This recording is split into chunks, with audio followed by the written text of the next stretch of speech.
مشتاق صاحب کا کہ انہوں نے مجھے کہا بہت اصرار کے ساتھ کہ میں آپ کی خدمت میں حاضر ہوں، اور میرے لیے بڑی سعادت ہے کہ پروفیسر مشتاق صاحب کو کے پیروں کو چھونے کا مجھے پھر موقع ملا، اور میں کبھی بھی یہ موقع مس نہیں کرتا اپنے تمام استادوں سے جب بھی ملتا ہوں۔ میں مشتاق صاحب نے یہ کہا تھا، اعظم مشتاق صاحب نے، کہ آپ کے پاس 10 منٹ ہیں اور 10 منٹ میں آپ نے میڈیکل کے علاوہ کوئی اور بات کرنی ہے۔ تو ابھی میں رستے میں سوچتا آ رہا تھا کہ میں آپ سے کیا بات کروں، تو مجھے یاد آیا کہ آج کل یہ واٹس ایپ کا دور ہے اور بہت ساری باتیں جو دنیا میں ہوتی ہیں وہ سب تک پہنچ جاتی ہیں۔ تو ایک بہت بڑی سٹڈی ہارورڈ یونیورسٹی میں ہوئی ریسنٹلی کیا ابھی بھی چل رہی ہے اور پچھلے 70-75 سال سے چل رہی ہے۔ اس میں انہوں نے ہارورڈ کے جو ٹاپ گریجویٹس تھے ان سب کو لانگیٹیوڈنلی فالو کیا، اور 70-75 سال ہو گئے ہیں وہ سٹڈی چل رہی ہے۔ اس میں سے بہت سے لوگ ایسے تھے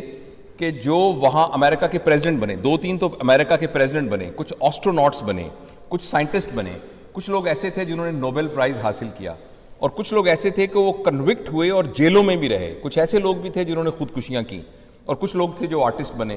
تو ان سب کی لائف کو انہوں نے اسٹڈی کر کے یہ دیکھا کہ ان میں سے خوش کون تھا اور کون ناخوش تھا۔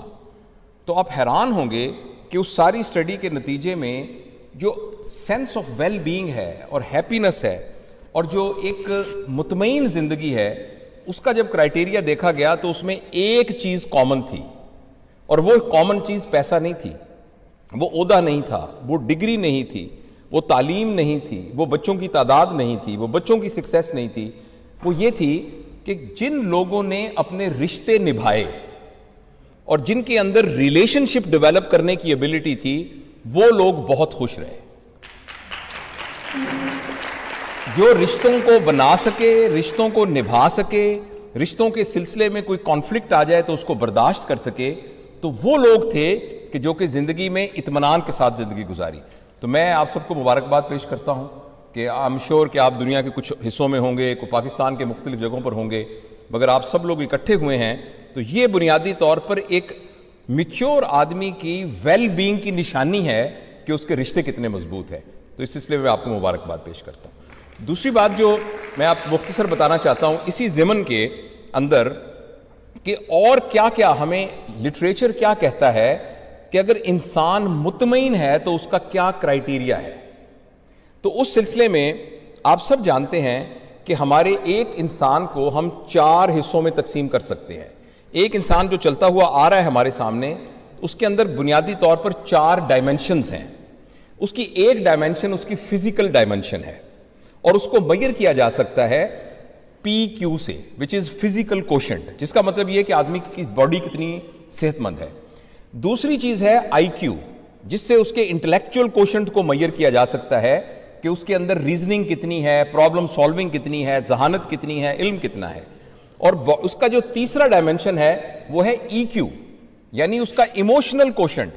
وہ جذباتی طور پر کتنا بیلنسڈ ہے اور وہ کیسے لوگوں کے ساتھ ایموشنلی انٹریکٹ کر سکتا ہے۔ اور اس کا چوتھا جو سیگمنٹ ہے وہ ہے SQ، جسے کہتے ہیں اسپرچول کوشنٹ، کہ بنیادی طور پر اگر ہم مذہب کے کانٹیکس میں دیکھیں تو اس سے مراد تو اسپرچویلٹی ہی ہے، لیکن اگر آپ اس کو ایک طرف ہٹا کے دیکھیں تو اس کا مطلب یہ ہے کہ جو کچھ بھی ہم دنیا میں کر رہے ہیں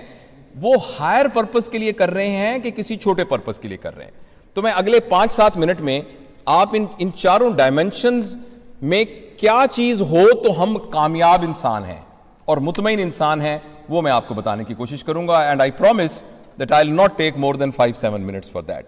دیکھیے، صحت کو بہتر کرنے کے لیے، کیونکہ یہ بنیادی ہے، اگر آپ کی صحت ٹھیک نہیں ہے تو آپ نماز کو بھی نہیں انجوائے کر سکتے، اگر آپ کی صحت ٹھیک نہیں ہے اپنی پڑھائی کو بھی نہیں کر سکتے، اپنی نیند کو بھی نہیں کر سکتے، اپنے ریلیشنز کو بھی نہیں کر سکتے انجوائے۔ تو PQ کو بہتر کرنے کے لیے بنیادی طور پر لٹریچر یہ کہتا ہے کہ آپ کو 4 چیزیں چاہیے۔ نمبر 1، آپ کیا کھاتے ہیں۔ تو اپنے کھانے کے جیسے پیٹرول گاڑی میں اگر صحیح ڈلے گا تو گاڑی ٹھیک چلے گی، اگر وہ ڈیزل سے چلنے والی گاڑی ہے آپ اس میں پیٹرول ڈال دیں گے تو گاڑی بیٹھ جائے گی۔ اس طرح ہماری باڈی میں کیا خوراک اندر جاتی ہے، اس کو ہمیں اپنے مد نظر رکھنا چاہیے۔ اور میں اس تفصیل میں نہیں جاتا، سارے آپ میڈیکل پروفیشن کے ہیں، ہم اکثر ضرورت سے زیادہ کھاتے ہیں، اکثر وہ چیزیں کھاتے ہیں جو کھانے والی نہیں ہوتی، اور اکثر بے ٹائم پر کھاتے ہیں۔ تو انشاءاللہ اس کو پھر ڈیٹیل میں کروں گا، میں صرف ٹچ یہ کرنا چاہ رہا ہوں کہ اس بات کا خیال رکھنا چاہیے کہ جو چیز ہم اندر کھا رہے ہیں وہ پراپر پیٹرول ہے کہ نہیں۔